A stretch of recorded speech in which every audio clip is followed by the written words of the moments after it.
Okey, salam sejahtera saya ucapkan kepada semua.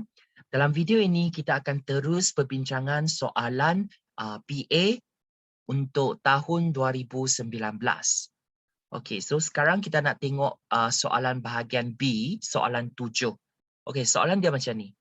Jadual 3 menunjukkan taburan bilangan durian yang dipungut dari sebuah dusun durian bagi 50 hari tertentu. So sini dia cakap 50 hari ya pada suatu musim durian. So apa yang kita boleh lihat dalam jadual ini, okey, dia ada bilangan durian. So bilangan durian dia dimasukkan dalam selang kelas, okey. So kita boleh lihat kat sini dia ada selang kelas dan kat sini dia ada bilangan hari. So apa yang kita boleh lihat kat sini, data yang kita dapat itu sebenarnya merupakan data terkumpul. Sebab mengapa? Sebab dia ada kelas-kelas tertentu. Okey? Dan saiz selang kelas tu mesti sama untuk setiap selang kelas. Okey? So bilangan hari itu dia cakap, okey, di soalan kita dah bagi kita 50. So maksudnya kamu kena fahamlah, bila kamu tambahkan semua nilai-nilai kat sini bilangan hari ni, nanti okey kekerapan longgokan kita mesti akhir sekali mesti dapat 50 baru betul. Okey, so kita tengok soalan A tu. Berdasarkan jadual 3, lengkapkan jadual kekerapan longgokan di ruang jawapan. Okey, so kita tengoklah ruang jawapan kita. So kat sini kita dah tahu. Okey, nampak tak? Okey, kita ada bilangan durian. So kita kena isi dululah. Okey. Selang kelas dia macam mana? Ingat walaupun soalan dia tak tanya kamu saiz selang kelas pun, tapi kita kena faham macam mana nak kira saiz selang kelas. Saiz selang kelas. Sebab mengapa saya nak mention ini? Sebab kebanyakan pelajar kan, dia akan terus ambil 124 tolak dengan 120. Oh, dia dapat jawapan 4. So dia cakaplah saiz tu adalah 4. So sebenarnya salah. Okay, so bila kita nak tahu saiz untuk selang kelas tu, kita kena ambil sempadan atas tolak dengan sempadan bawah. Okay, yang sempadan atas itu adalah di sempadan apa? Kelas pertama dengan kelas kedua. Maksudnya 124 tambah dengan 125 kita bahagi dengan 2.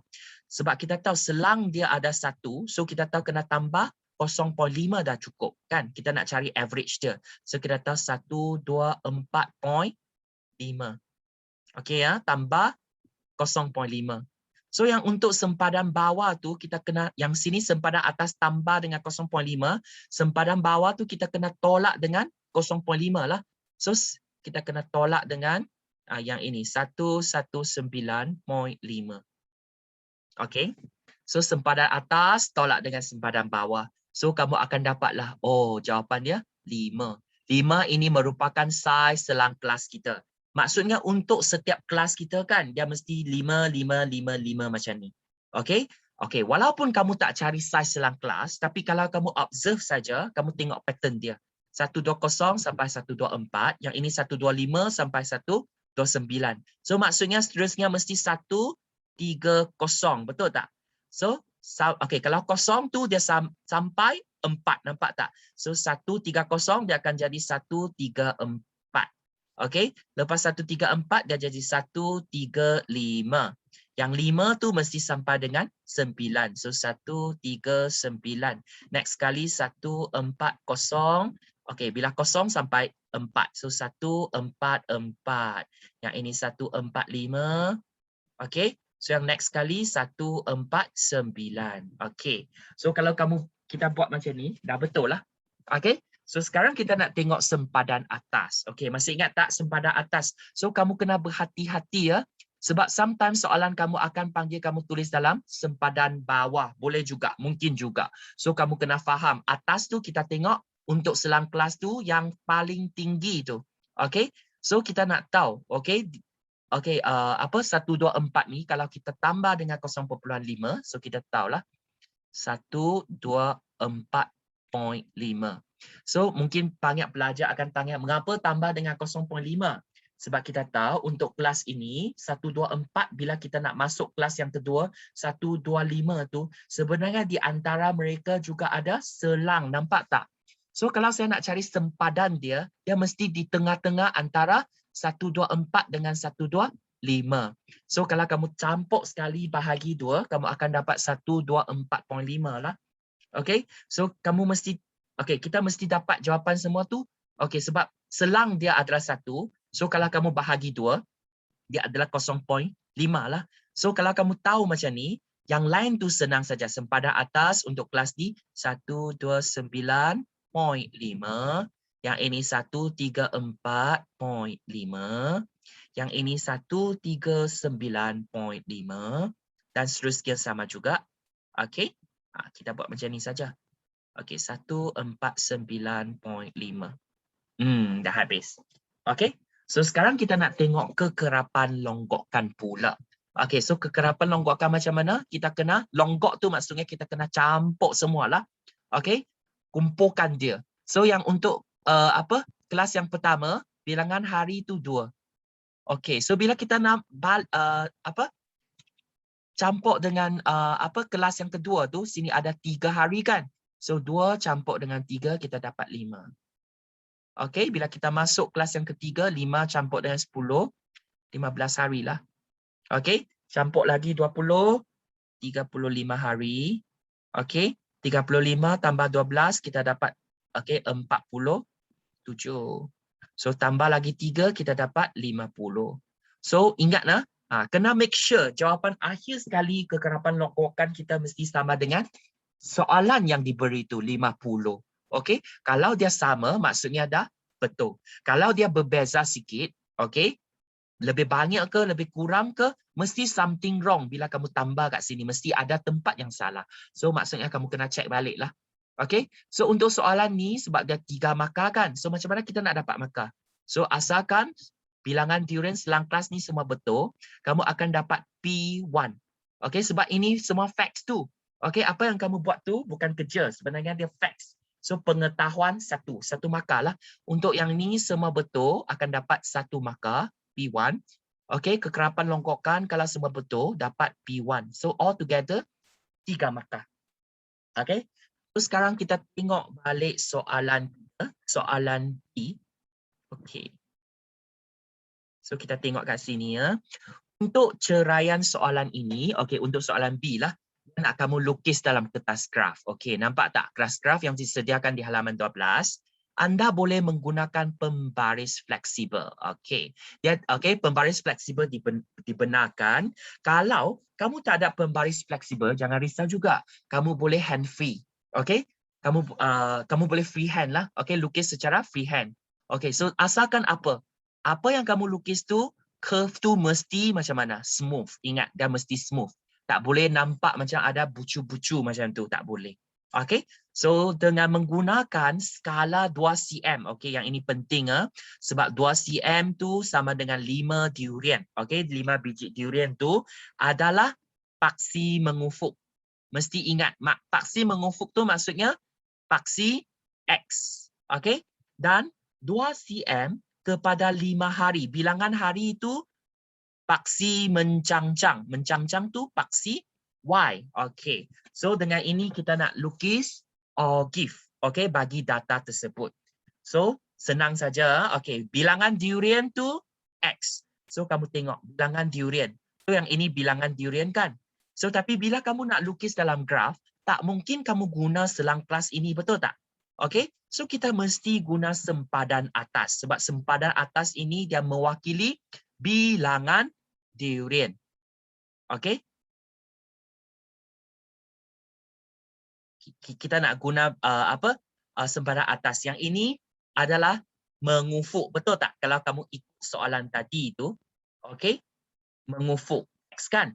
Okay. So maksudnya bilangan durian kita adalah mewakili paksi X. So kita lukis di paksi X lah. Okay, sini X. Okay, ingatlah 2 cm sama dengan 5 biji durian. Okay, dan ini adalah kekerapan longgokan tu adalah bilangan hari sebenarnya. Okay, hari. Tapi kita just buat longgokan sajalah. Okay, so ini kita nak lukis di paksi Y. Okay, ingatlah. So sekarang kita nak tunjukkan graf terus dah. Okay. So, apa yang kamu lukis nanti mesti macam ni. First of all, kamu mesti ada apa? Mesti ada paksi. Nak lukis paksi dengan betul. Okey? Dan sebelum itu kamu mesti kena planning siap-siap lah. Okey, kena planning siap-siap sebab soalan tu dia panggil kita lukis macam mana. Untuk paksi yang mengufuk tu 2 cm. Okey, nampak tak? 2 cm sama dengan 5. Okey, 5 apa? Bilangan durian. Okey, so kamu lihat kat sini. Apa maksud 2 cm? Okey, kalau kamu lihat kat sini, 2 cm tu sebenarnya kalau kamu dah faham betul-betul kan, 2 cm tu sebenarnya dia sama dengan apa? 10 petak kecil ni. Ini merupakan 2 cm. Okey, so 10 petak kecil tu mewakili 2 cm. Ingat ah. So, kamu tahulah. Okey, so 2 cm, 2 cm macam ni. Okey, nampak tak? Satu, okey yang ini 2 cm, 2 cm, 2 cm. So kita just tulis sajalah.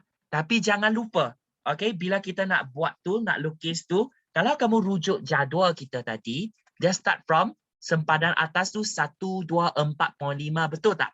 Okey, kalau start from 12.45, nanti kamu lukis graf tu, dia mesti start from here. Dia bukan start from 0. So maksudnya, kalau dia start from 2 tu, kamu tak boleh just lukis macam ni lah. Kita kena tambah satu kelas lagi di depan. Okey, ingat lah. So, kamu boleh just ambil sempadan bawah untuk kelas pertama lah. Sebab sempadan bawah tu sebenarnya sama dengan sempadan atas. Okey, so kita ambil 119.5 tu. Okey, start from 0. Okey, boleh tak? Nampak tak? Okey, so 2 cm, 2 cm semua tu 2 cm. Sebab 2 cm mewakili 5. Soalan tu cakap 5 cm kan? 124.5 sampai 129.5 tu sebenarnya okey, ada 5 durian kat sini. Okey. So kita just check sajalah. Okey, so untuk paksi X, paksi mengufuk. Okey, kena label bilangan durian. Okey, mesti nampak yang ini. Okey. So lepas tu untuk kekerapan longgokan adalah untuk paksi Y kita. Dan jangan lupa sama juga 2 cm, 10 petak kecil, nampak tak? Ini 2 cm sama dengan 5 hari. So 5, 10, 15 sampai sebab kekerapan longgokan tadi tu all together ada 50. So kita 5, 10, 15 tambah 5 tambah 5 tambah 5 sampai 50. Dan jangan lupa kamu kena label kekerapan longgokan. Okey, mesti nampak kamu punya apa? Paksi. Okey, dengan betul. Okey, dan apa yang kamu label tu mesti betul juga. Ingat ah, mesti betul. Kalau kedua-dua tu betul, dah boleh dapat markah dah. Okey, satu markah kat situ. Paksi mesti betul dulu. Okey, so next kali kita kena tengoklah. Okey, kena tengok apa?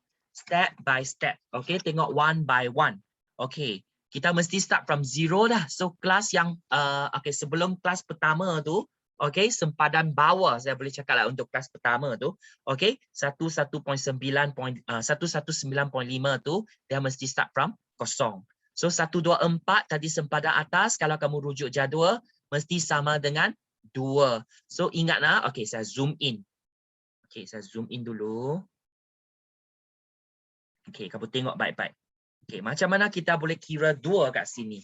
Sebab kita tahu, okey, so kekerapan longgokan kita yang ini, kalau dia 2, maksud apa? So kamu tengok, 2 cm, 10 petak kecil ini mewakili 5 hari. Betul tak? So maksudnya, 2 petak kecil mewakili 1. So nampak tak? 1, okey, tambah 2 petak lagi 2, tambah 2 petak lagi 3, tambah 2 petak lagi 4, lepas tu 5. Nampak tak skala dia macam ni? So kalau soalan dia, okey, kekerapan longgokan untuk kelas pertama itu 124.5 tu dia sama dengan 2. So maksudnya di sinilah. Nampak tak? Okey, so saya buat satu pangkah kat sini. So untuk 129.5 kalau kamu rujuk apa? Jadual kita 5, betul tak? So kamu just label lah 5. Okey. Lepas tu 15. Okey, 15 kat sini. Ini 15. So pangkah lah. Okey. So semua kamu kena pangkah dengan betul. Ingatlah, lebih baik kamu buat pangkah saja. Jangan buat titik, okey, besar. Okey. Okey. Dan buat pangkah lebih baik. Okey, dan make sure pensel kamu mesti tajam. Okey. So untuk 139.5 tu kalau kamu rujuk jadual tu 35. Okey, so 35. So kita lukislah 35 kat sini. Nampak tak? Okey.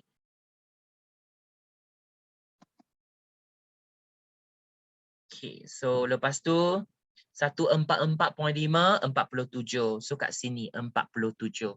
Yang ini saya nak zoom in. 47 tu macam mana tengok? Sebab 2 petak sama dengan 1. Betul tak? 46, 47. Maksudnya dia berhenti kat sini lah. Kat sini, nampak tak? So, okay. Yang last kali 50. So, just buat pangkal kat sini. So, ingat lah. So, bila kita dah siap semua dah ada label. Okay, so kita nak lukis ogive tu macam mana? Freehand saja. Okay, so freehand. So, kamu lukis tu ingat start from kosong tu. Kamu lukis macam ni kan? Okay, just satu kali saja. Okay, jangan takut dia salah. Okay, kalau sengit tu is okay. Kamu just lukis dulu. Okay, 1 sampai habis. Okay, mesti melalui setiap titik. Ingatlah, dia mesti lepas setiap titik. Kalau dia tak lepas tu, kamu lukis dulu. Nanti kamu kena padam balik. Ingat, kena padam balik. Okay, just buat perubahan sikit-sikit lah. Okay, mesti make sure dia smooth. Kalau nampak ada apa? Kalau kamu nampak ada bucu-bucu macam tu kan, kamu kena padam, lepas tu lukis mula. Okey? Dan jangan ingat, jangan nampak macam ni ya. Jangan nampak macam ni. Banyak baris. Okey, jangan buat macam ni. Kita bukan color ingat So tak boleh buat macam ni. Just satu baris saja. Okey? So so kita macam mana dapat markah kat sini? Okey, senang saja kan? Sebab yang ini ada 4 markah. Okey, so paksi kalau kamu betul, kedua-dua paksi betul dapat 1 markah. Okey, so untuk 2 markah tu macam mana nak dapat? Okey, mesti make sure semua titik itu betul, akan dapat 2 markah kat situ. Dan last mark kat situ tu, okey, apa yang kamu hasil kerja kamu bersih dan kamu punya apa? Graph tu kan, dia mesti smooth. So kamu akan dapat 4 markah kat situ. So ogive kita ada 4 markah. Ingatlah. So ada 4 markah. So sekarang kita tengok balik soalan yang yang C tu.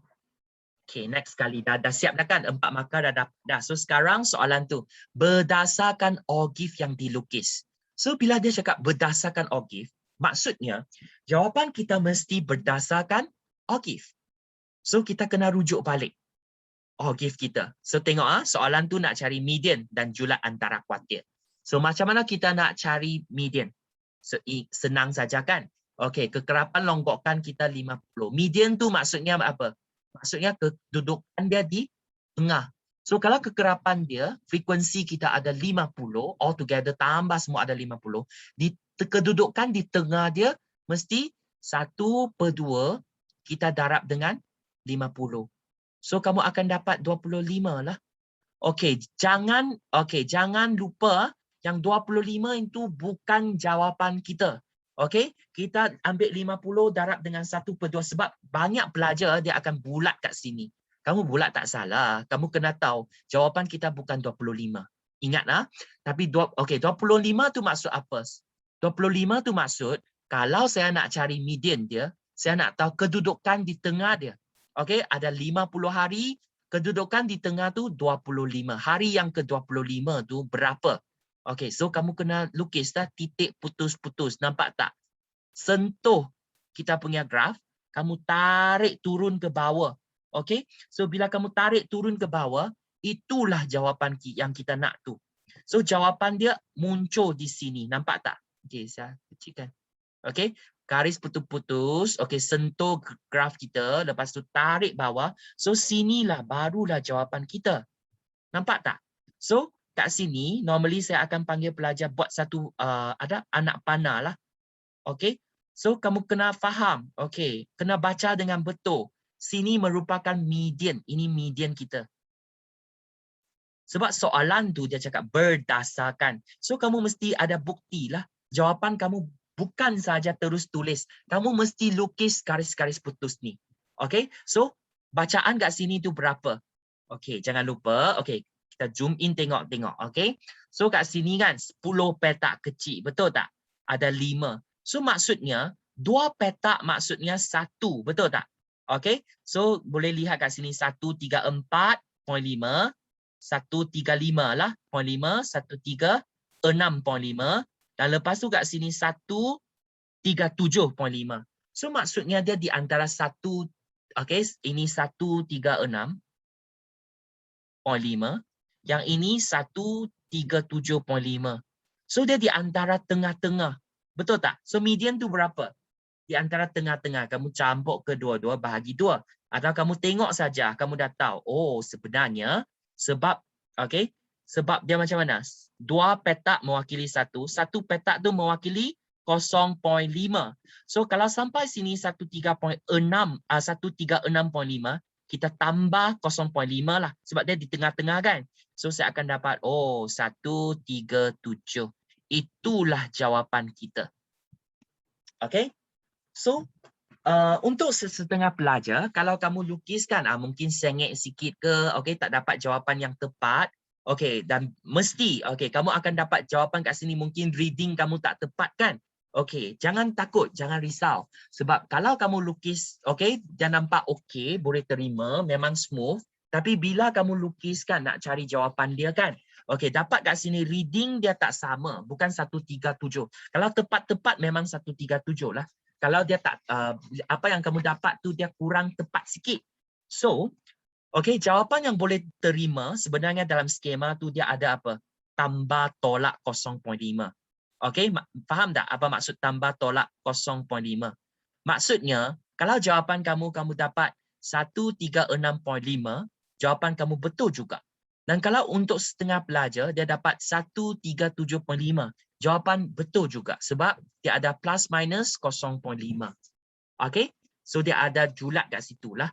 Jawapan kamu boleh diterima juga. Tapi jawapan yang tepat sekali kat sini, kamu akan dapat N1. So jangan lupa nanti jawapan ini kamu kena tulis dalam ruang jawapan juga.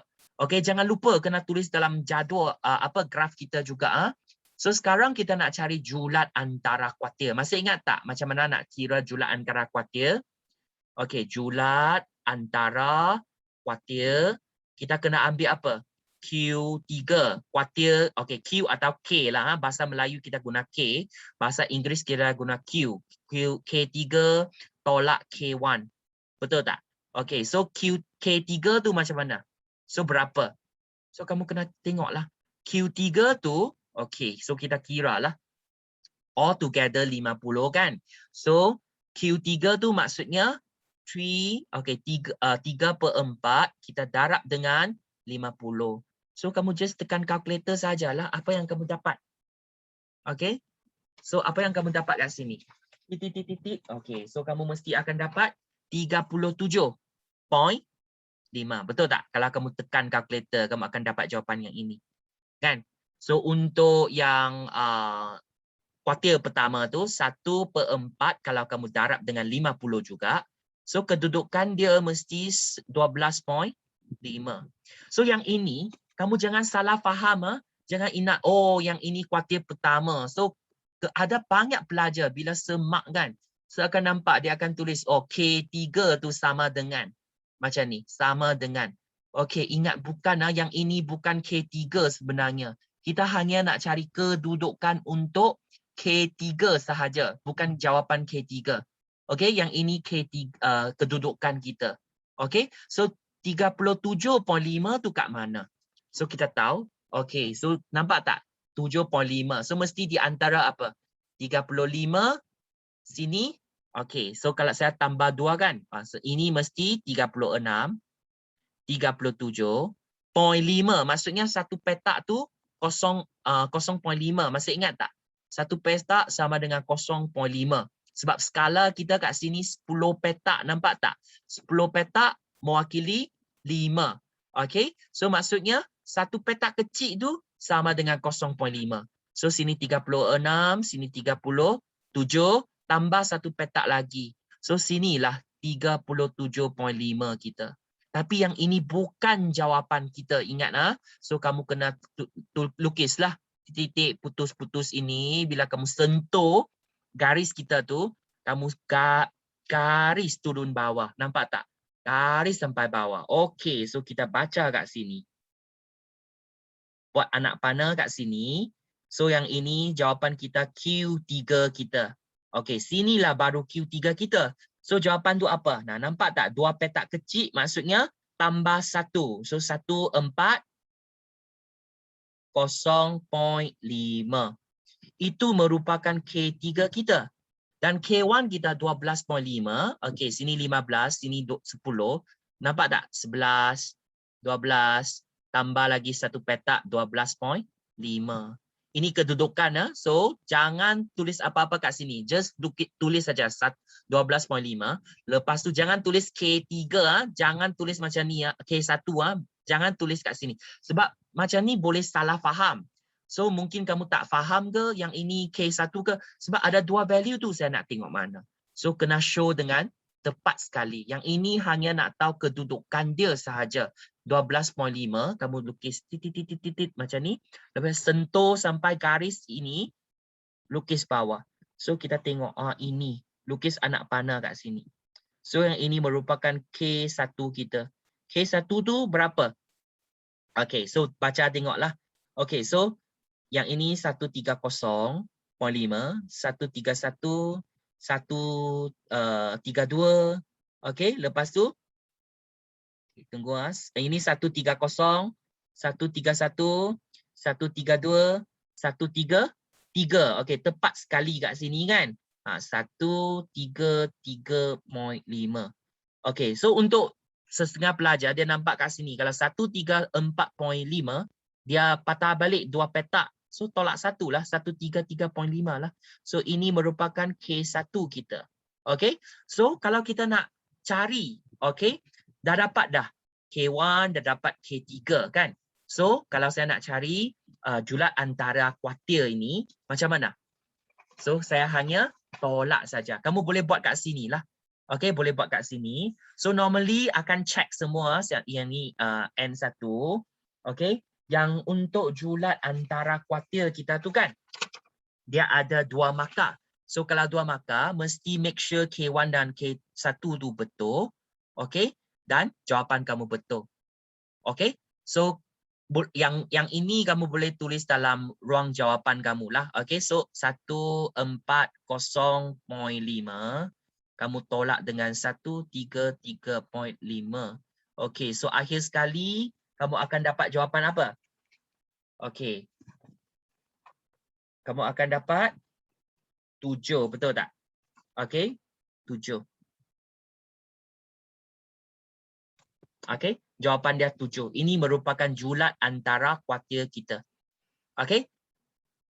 So, macam mana dapat dua markah? Kalau dia nampak step ini, okey, dan kamu dapat dari, mesti make sure kamu dapat jawapan tu dari kamu punya apa? Ogive. Kalau kamu kira sendiri, bila kita rujuk jadual tu, sebenarnya nilai tu tak betul. Bacaan yang kamu baca tu, kalau dia tak tepat, walaupun jawapan kamu dapat 7, kamu akan dapat kosong markah juga. Mesti based on K1 dan K3, bacaan tu dari ogive kamu. So kalau kedua-dua betul, sini dapat K1. Okay, so jawapan bila kamu tolak dapat 7, ini dapat N1. So all together 3 markah kat situ lah. Okay, senang saja kan? So kita teruskan. So kita tengok yang ini. So tadi jawapan kita kamu kena tulis dalam ruang jawapan.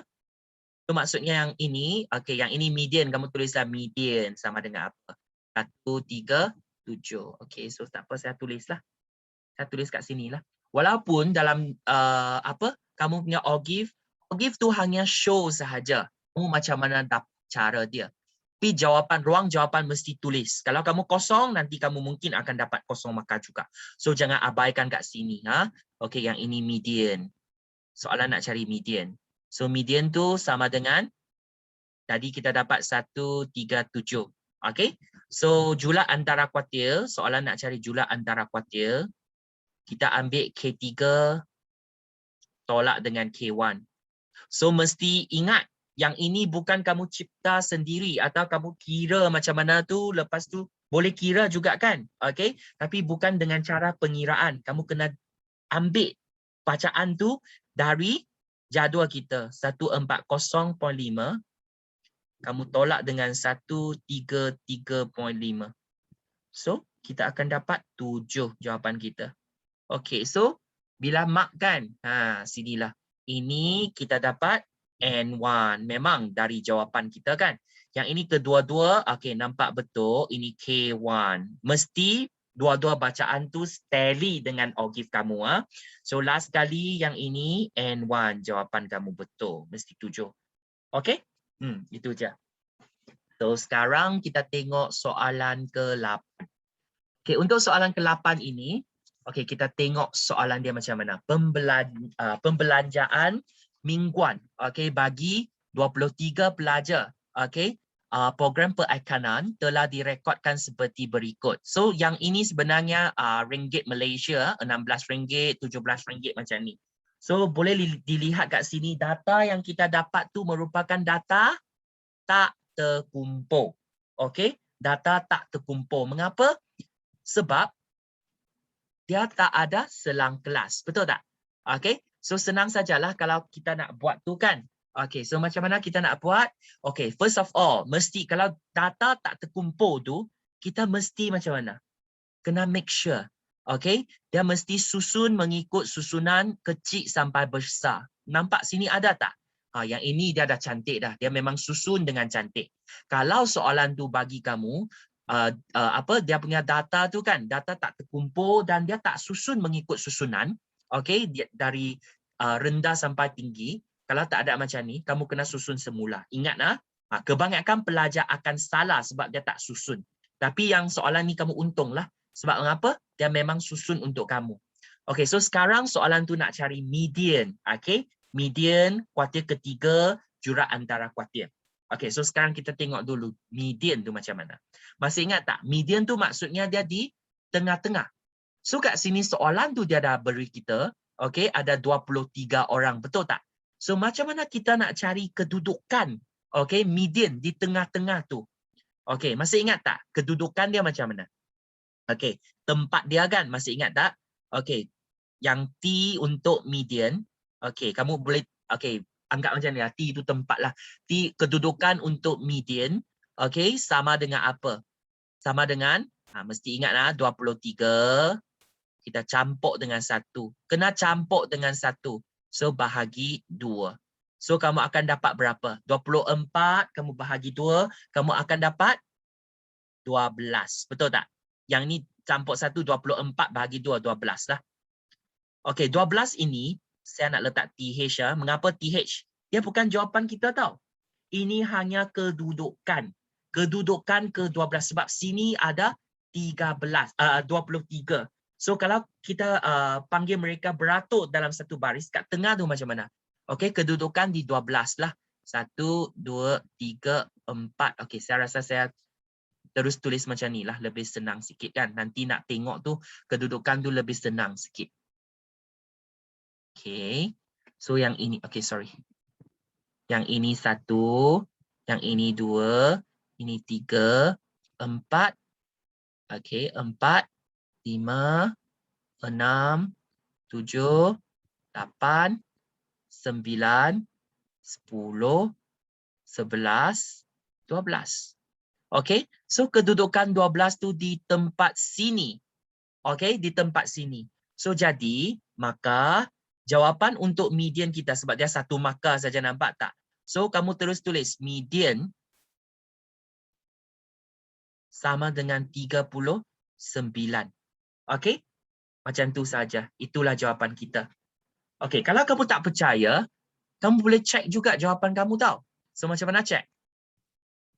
Potong depan, potong belakang. Macam ni, nampak tak? Potong depan, potong belakang. Potong depan, potong belakang. Macam ni kan? 2 kali kan? Okey. Depan belakang macam ni, kamu mesti akan dapat akhir sekali yang 39 tu di tengah-tengah. Okey?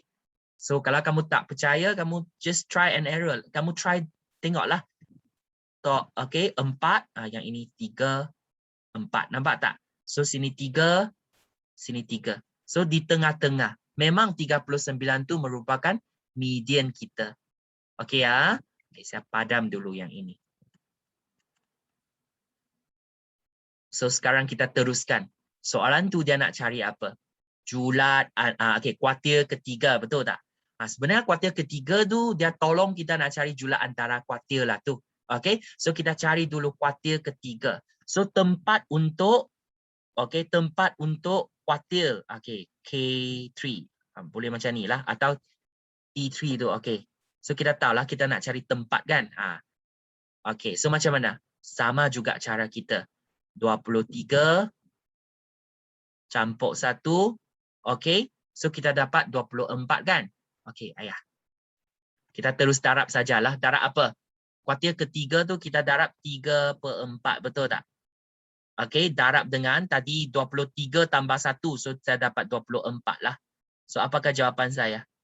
Okey, so yang ini 1, 6, betul tak? Okey, ringkaskan. So 3 darab 6, kita dapat 18. So yang 18 tu, ingat 18 tu bukan jawapan kita. Okey, so jawapan kita adalah apa? Kuartil ketiga tu sebenarnya sama dengan, okey, tempat kedudukan yang ke-18. Tadi dah 12 lah. 13, 14, 15, 16. Kamu just kira saja, tak perlu tulis lah, sebab kat sini saya nak tunjukkan saja. 17, 18. Kalau kamu buat sendiri tu, kamu just kira-kira dah dapat lah. Oh, jawapan dia 44. Okey, so inilah 44. So itu jawapan kita. Kalau kamu tak percaya, senang saja kamu just guna cara potong-potong juga. Masih ingat tak? Okey, sebab yang median tu kat tengah-tengah, so kita potong kat sini. So kalau saya nak cari apa? Saya nak cari kuartil ketiga. Dia mesti di tengah-tengah sini. So kamu kat sini, kat depan, kat belakang, kat depan, kat belakang, kat depan, kat belakang kan? Macam ni, buat macam ni. So kamu akan dapat, oh jawapan sama juga 44, tempat yang ke-18. Nampak tak? Memang macam tu. Okey? So sekarang kita nak cari apa? Julat antara kuartil. Okey, ingat lah. So soalan kalau dia nak cari julat antara kuartil. Okey, so jawapan kita mesti macam mana? Dia mesti ambil kuartil ketiga, kita kena tolak dengan kuartil pertama. Okey, so apa yang kita boleh dapat kat sini? Okey, kuartil pertama macam mana kita nak cari? Okey, T, sebab sebenarnya dia ada ruang jawapan punya, sebenarnya kamu kena tulis kat sini. Tapi susah nak tunjuklah sebab saya guna komputer kan. Okey, bila kamu dalam peperiksaan mesti tulis dalam ruang jawapan. Ingatlah, jangan tulis di tempat soalan sahaja. Okey, pemeriksa tu dia tak akan tengok di ruang jawapan yang disediakan. Okey, kena tulis kat situ. So sekarang saya nak cari tempat untuk kuartil pertama kan. Okey, so macam mana? Sama juga 1/4 kita darab dengan 24. Betul tak? Sebab all together ada 23, tapi bila kita nak cari K1, K2, K3 tu semua tu, so kita kena tambah satu lagi lah. Okey, so ini 1, ini kita dapat 6. Okey, so kedudukan kita tu dia sama dengan 6. Okey. So kiralah 6 tu kat sini. 23, nampak tak? So saya dah tahu dah. So kuartil pertama 44. Kuartil pertama tu sama dengan 23. So akhirnya jawapan kita dapat apa? 44 tolak dengan 23. So jawapan saya dapat 21. Okey, so senang saja kan? So kat sini macam mana kita boleh dapat markah kan? Okey. So kalau kita ikut skema jawapan tu kan. Okey, 39 ni memang kamu akan dapat N1. Yang 44 ni kan, kat sini kamu ada kira jaran kira dia. Okey, so sebab 2 markah kan, jaran kira tu penting. Dia ini kamu dapat K1. Okey, so yang ini jawapan akhir kita 44, nampak saja N1 ini. So yang last kali kamu dapat 23. Okey, so yang kamu tahu julat antara kuartil tu ambil K3 tolak K1, yang sini kamu kejar 1, dapat 1 markah. Last kali nilai kamu dapat 1 markah. Itulah. Okey. So senang saja dapat markah penuh kan? Okey ya. So sekarang kita tengok soalan, okey, sebelum kita tengok soalan B lah, okey, saya nak terangkan. Okey, untuk soalan kita kan, okey, kalau jumlah data kita dapat 23, maksudnya 23 tu dia odd number, betul tak? Kalau odd number, memang kamu akan dapat kat tengah-tengah. Betul tak? Okey, kamu akan dapat mesti akan dapatlah nilai kat tengah-tengah tu. Okey? Sebab dia odd number tu bila kamu depan belakang macam ni kan, tengah mesti ada satu. Tapi kalau dia even number, kalau dia contohnya sini ada satu number lagi lah, 80 contohnya dia macam ni. So maksudnya kita bukan 23 orang tau, kita 24 orang.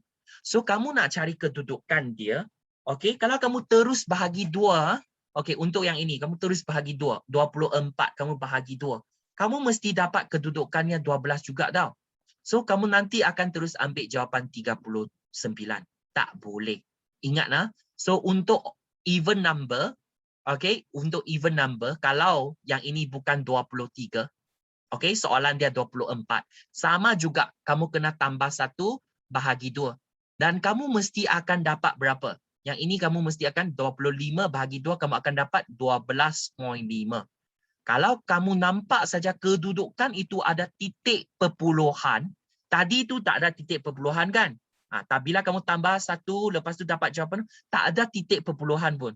So kalau tak ada titik perpuluhan, maksudnya itulah tempat kita exactly. 12 tu 12, 18 tu 18. So tapi kalau ada titik perpuluhan macam ni, maksudnya tempat dia di antara apa? Okey, mesti ingat tempat tu dia di antara 12 dengan 13.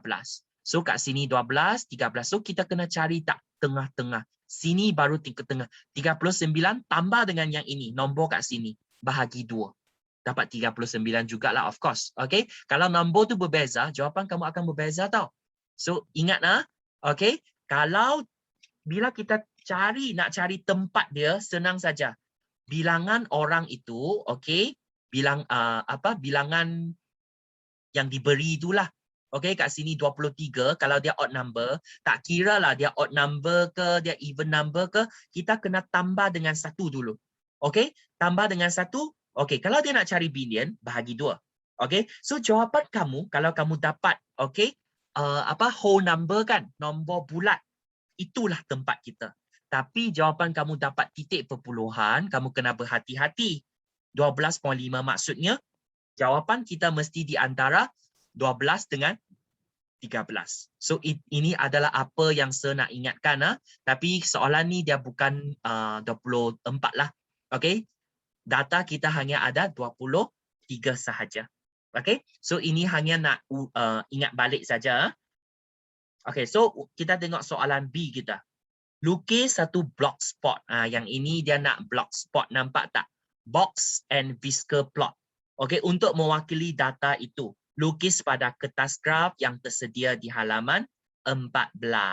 So sebelum kamu lukiskan, kamu kena tengok juga kat sini. Dia start from 16 sampai 78. So maksudnya kalau 16 kan, mungkin kita start from 10 lah. Kat sini 78 kan, kita habis dengan 80 lah. So kita boleh tengok average dia kat mana. Okay? Dia punya number tu, number yang terbesar dengan nombor yang kecil tu sangat penting. Okay, so sekarang kamu dah tahu graf macam ni. So sekarang kita nak tulis lukis block spot dah kan? Box and whisker plot. Kita panggil box plot dah, senang sikit kan? So masih ingat tak bila kamu nak buat box plot, beberapa benda sangat penting. Okay, apa yang sangat penting tu? Nilai terbesar dengan nilai yang terkecil. Masih ingat tak? Mesti include dalam box plot kita. Nilai terkecil 16, nilai terbesar 78. Dan seterusnya, nilai-nilai kita median, K3, K1, semua tu kena tanda di kita punya apa? Kita punya block spot. So kat sini, median 39. Yang K3 tu 44. So ingatlah, yang kita punya K1 sama dengan 23. So sekarang, okay, so sekarang saya nak show punya plot tu macam mana.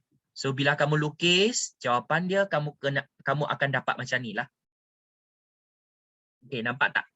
So dia memang bagi kamu macam ni kan? Okey, dia memang bagi kamu macam ni. Kan? So kamu kena paksi dia tu, skala tu dia mesti betul. Okey? So skala tu kena betul. So kamu kira ada berapa petak yang dia bagi kamu tu. Okey? So bila dia dah bagi, so kamu just kira sajalah. Okey, mungkin 10 petak sama dengan 10. Okey, nampak tak kat sini? Saya start from 10. 10, 20, 30, 40, 50, 60, 70, 80. Sampai sini 80. So yang tengah-tengah tu kamu nak lukis 15 ke 25 boleh jugalah. Okey, yang penting tu semua skala kamu mesti, paksi skala kamu mesti seragam. Nampak tak? Untuk paksi ni mesti seragam. Ini merupakan salah satu syarat kita nak tu. Okey, dia mesti seragam. Kalau 2 cm sama dengan 10, semua tu kena 2 cm sama dengan 10. Kamu tak boleh 10, lepas tu sini 20, sini 25 macam ni. Tak boleh. Kamu kena ikut skala yang seragam. Okey ya. So ini penting lah. So bila kita mark kan, mesti tengok kat sini. Ini mesti betul. Okey, lepas tu kuartil pertama, kuartil ketiga. Okey, semua tu mesti ada. So kamu kena tengok dululah kat sini. Masih ingat tak? Tadi median tu berapa? Median tu sama dengan 39, betul tak? So 39 kat sini. Betul tak? So sebenarnya ini merupakan median kita. Median. Okey? So Q3 tu berapa? Q3 tu tadi kita kira 44. So kan 44 kat sini. So kita tahu sini K3 atau Q3 lah. Kuartil ketiga. Dan kuartil pertama 23. Masih ingat tak? So 3 petak kat sini. Inilah kuartil pertama. So kita just lukis saja. Dia satu box macam ni. Okey, lukis garis dia. Ini merupakan block spot kita. Dan jangan lupa. Jangan lupa apa? Jangan lupa dengan nilai yang terkecil dengan nilai yang terbesar. Okey? So tapi sebelum kamu buat nilai terkecil dengan nilai terbesar tu, kita kena tahu dulu sama ada bila kita nak lukis block spot ini dia ada outlier tak? Okey, kena faham dulu. Okey, so masih ingat tak cara kita macam mana nak kira? Walaupun dia mungkin tak ada markah, tapi kamu kena label dengan betul. Kalau tak kan nanti nilai yang terbesar terkecil tu pun salah. So kita kena faham dulu macam mana kita nak cari outlier. Okey, masih ingat tak? Okey. So outlier kita, okey, kita kena kira lah. So terus kira kat sini ya. Okey, untuk kamu semua kena lukis dalam kertas jawapan kamu. Okey. So first of all kita kira dulu sempadan bawah. Masih ingat tak? Dia mesti ada sempadan bawah. Sempadan, sorry.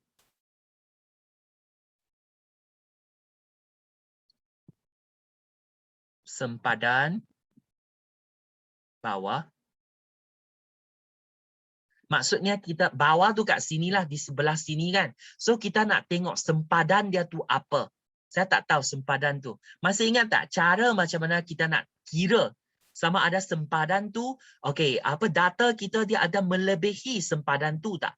Kalau dia tak lebih sempadan tu, maksudnya dia safe lah. Dia tak ada outlier lah. Kalau dia lebih daripada sempadan tu, okey, dah melepasi dah. Okey? Untuk sempadan bawah tu mungkin dia nilai tu kurang daripada sempadan kita tu kan. So maksudnya dia dah lebih dah. So itu adalah outlier. Dia memang out dah kat situ. So masih ingat macam mana kita nak kira Q1 atau K1 kan? Masih ingat tak formula kita? K1 atau Q1 kita tolak dengan yang lupa tu mesti catat lah yang ini ya. Sometimes dia akan kita kena tahu macam mana kamu nak kira outlier. Darab dengan julat antara kuartil.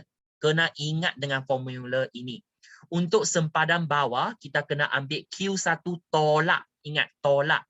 Untuk sempadan atas.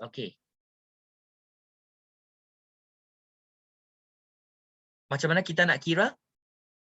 Yang untuk sempadan atas ni kan. Sempadan atas tu maksudnya dia muncul di sebelah sini lah. Kita nak tahu sempadan dia berapa. So that kita kena check data kita. Sama ada data kita tu melebihi sempadan itu. Yang ni kurang daripada sempadan itu kan. Okey. Kita boleh cakap out jugalah. Dia boleh cakap lebih juga walaupun nilai itu kurang kan.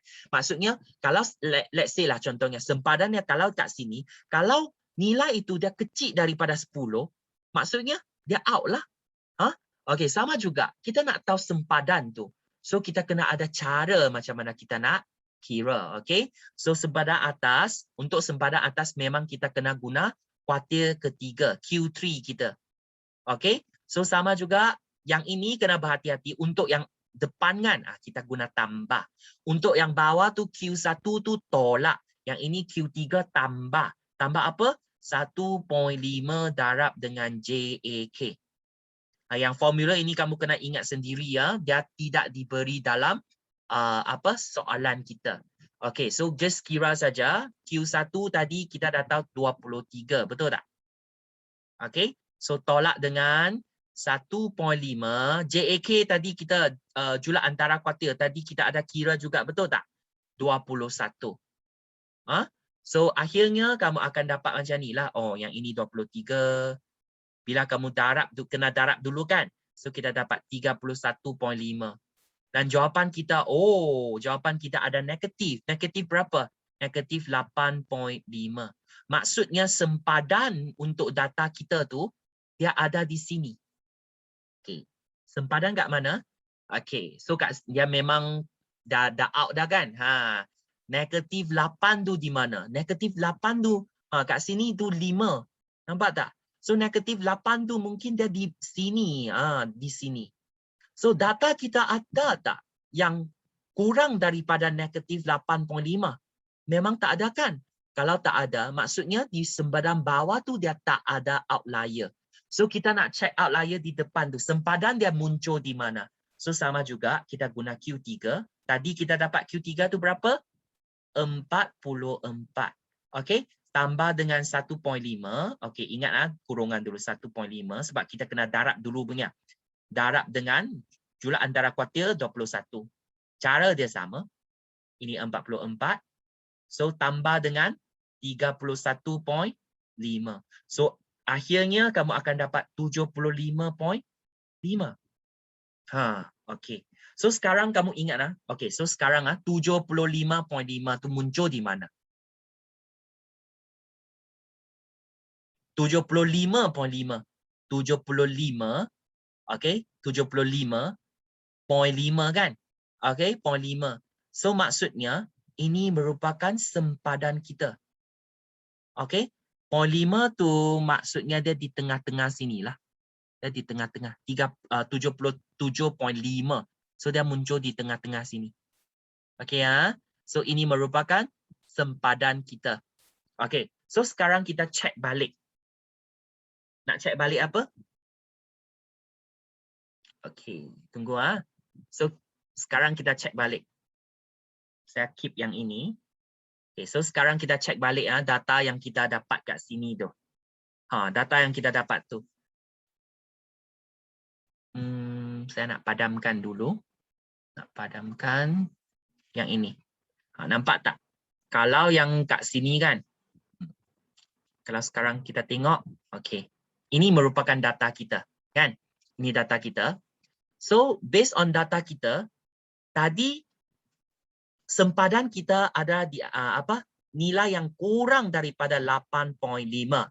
Memang nilai kat sini tak ada kan? Semua lebih daripada negatif 8.5. Maksudnya data-data kat sini tu memang selamat. Dia tak ada outlier di sempadan bawah. Tapi untuk sempadan atas, okey, untuk sempadan atas jangan lupa. Tadi sempadan atas kita kira berapa? 75.5. Ingat tak? So maksudnya kita memang ada satu outlier kat sini. Apa maksud outlier? Outlier maksud dia adalah titik pemerhatian yang jauh daripada pemerhatian lain. Maksudnya data yang kamu dapat tu dia lebih jauh daripada data-data lain. Ini merupakan 78 merupakan outlier kita. So memang bila kita lukis yang ini, ingat so first tadi kan, kalau kamu lukiskan memang kamu akan buat paksi tu dulu. Lepas tu K1, kamu mesti lukis yang benda ni dulu kan. K1, Box tu dah ada. Sebab K1, K3 kamu dah dapat. Median kamu pun dah dapat. Memang kita lukis sampai sini kan, betul tak? Sampai sini. Dan sekarang sempadan kamu dah tahu. Kita tak perlu lukis sempadan sebenarnya. Okey, kira benda ni kamu just kira saja, tapi tak perlu apa? Kita tak perlu lukislah benda ni. Okey? So apa yang kita nak buat hanya macam mana? Kita nak tengok outlier kita. Outlier di 78. So sebenarnya 78 tu kat mana? Okey. So kamu lihat, tengok baik-baik ya. Okey, untuk yang ini tunggu sat. So kita tahu, nampak tak? 5 ni, okey, 5 ni, okey, 75 sini sampai 80 kan? So maksudnya 75, okey, next kali 76, 77, 78. Nampak tak? Sini 78. Kan? Okey. So maksudnya skema jawapan ini pun salah. Okey? Tidak, ini bukan 75.5 itu kan. Dia tanda kat sini. Ini bukan outlier. Pangkal ini dia mewakili outlier. So sepatutnya bila kamu lukis tu, outlier tadi kita dah nampak kan. Nilai tu apa? 78. So maksudnya kamu kena tanda di sini. Satu pangkah dan bukan yang ini. Ingatlah, bukan yang ini. Saya tak boleh padam yang ini. Yang ini dah salah. Okey, ini merupakan sempadan kita. Dia dah melebihi. Nilai ini dia melebihi. So bila dia melebihi, okey, memang dia apa? Dia outlier lah. Melebihi sempadan itu. Nampak tak? So ingatlah yang ini salah dah. Ini sudah salah. Nampak tak? Okey. So sekarang kita tengok. Okey. Dan kamu dah dapat satu outlier. Jangan lupa lagi kita ada apa?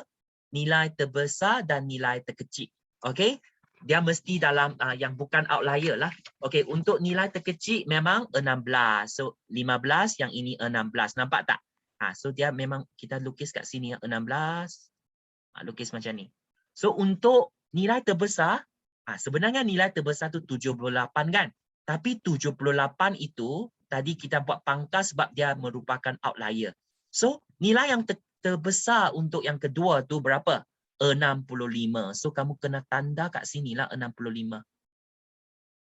Ini merupakan cara kita macam mana nak lukis. Okey. Saya padamkan apa yang dululah. Okey.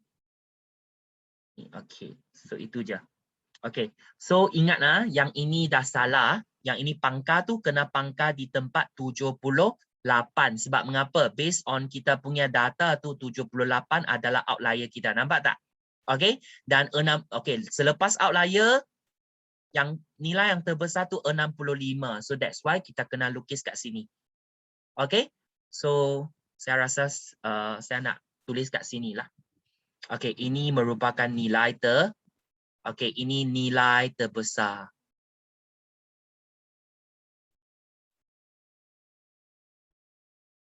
Tapi untuk yang ini, pangkal ni outlier. Outlier tu maksud apa? Titik pemerhatian. Ingat, titik pemerhatian yang jauh lebih besar daripada, okey, jauh berbeza. Okey, kita boleh cakap jauh berbeza lah.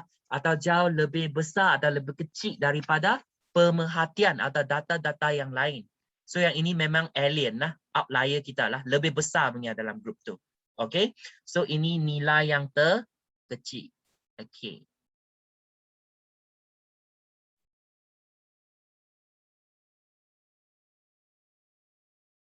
So macam mana kita nak dapat markah? So nampak tak? Sini 3 markah kan? Kamu mesti ada semua benda kat sini. Paksi mesti seragam. Kuartil pertama mesti label di tempat yang betul. Ketiga mesti betul. Nilai terkecil tu apa? Nilai terbesar tu apa? Median mesti label dengan betul. Sini ada 6 perkara. Okay? As long as kamu ada apa? Nampak tak? As long as dari 6 perkara ini kamu betul 5 perkara, kamu dah dapat 2 markah. Dari 4 perkara tu, Dari 6 perkara, kalau kamu 4 betul saja, yang 4 perkara tu yang betul saja, kamu hanya dapat 1 markah. Dan kamu akan tertanya-tanyakan, sini ada 3 marker. So last mark ada di mana? Outlier kita, jangan lupa. So kalau kamu buat benda ni semua betul dan kamu dapat outlier, outlier ni lah. Okey, jawapan kita lah. Outlier ditanda dengan betul. So K1. Nampak tak? Cara kita tanda memang dia ada standard dia. Okey, so mesti lukis dengan betul. Okey, dan yang paling penting sekali adalah paksi kamu. Sebab mengapa? Kalau paksi kamu salah, yang lain tu semua tak perlu tengok dah. Kan? Sebab mengapa? Kalau paksi salah, mesti kuartil pertama nilai yang kamu baca tu mesti salah. So yang ini sangat-sangat penting. Okey? So sekarang kita tengok last kali soalan yang terakhir. Nyatakan kepencongan perbelanjaan mingguan, okey, bagi pelajar program ini. So maksudnya berdasarkan blogspot kita lah, Box and Whisker kita ni. Okey, so kalau kamu lihat kat sini, okey, saya share screen okey, yang ini. Graf kita tu macam mana? Kalau kamu lihat blogspot ini, graf kita tu dia mesti macam ni kan? Yang tinggi tu di sini kan. Dia memang okey, sorry. Agak-agak macam ni lah. Okey. Agak-agak macam ni.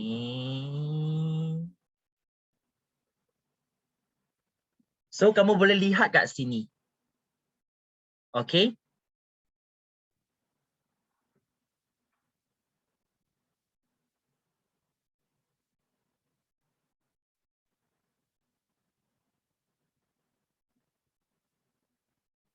Agak-agak macam ni lah. Okey. So kamu boleh lihat kat sini. Okey. Sini Q3 dengan Q2 tu, K3 median tu K2 lah kan. K3 dia lebih besar daripada K3 tolak dengan K2. Okey, tempat ni lebih kecil daripada K2 tolak K1. So kamu boleh lihat kat sini, sini lebih besar, nampak tak?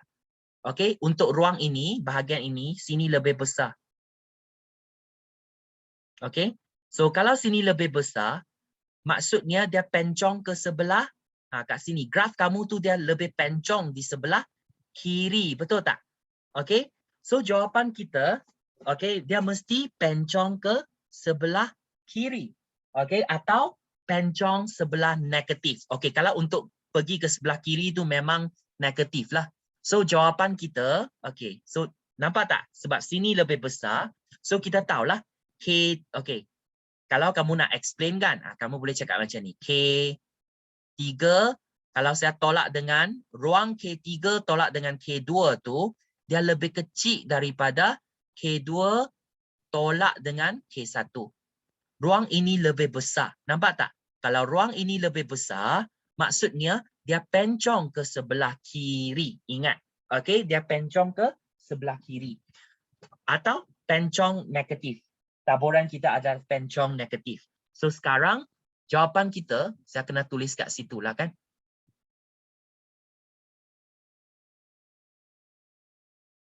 Okey. So macam mana saya nak tulis? Okey, kena tulis di ruang jawapan kan. Okey, so senang saja. Taburan, okey, just tulislah. Okey. Taburan ini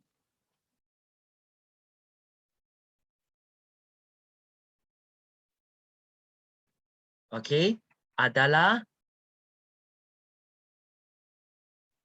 pencong ke kiri. Kan tadi kita nampak kan di sebelah kiri itu lebih besar. So maksudnya graf kita memang dia pencong ke kiri. Kalau okey secara keseluruhan, okey.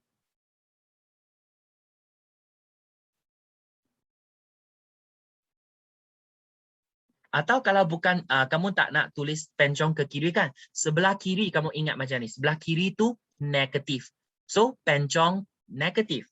Okey, taburan itu merupakan taburan pencong. Just tulis ada nampak yang benda ni saja. Pencong. Ayo, pencong. negatif. So kamu tulis jawapan tu di answer sheet kamu. Sebenarnya tadi saya perlu tulis di sini. Okay, just tulis di sini. So kamu akan dapat markah lah yang ini P1. Okay, itu sahaja untuk hari ini. Okay, sekian, terima kasih semua. Harap kamu ada buat ulang kaji lah. Okay, good luck.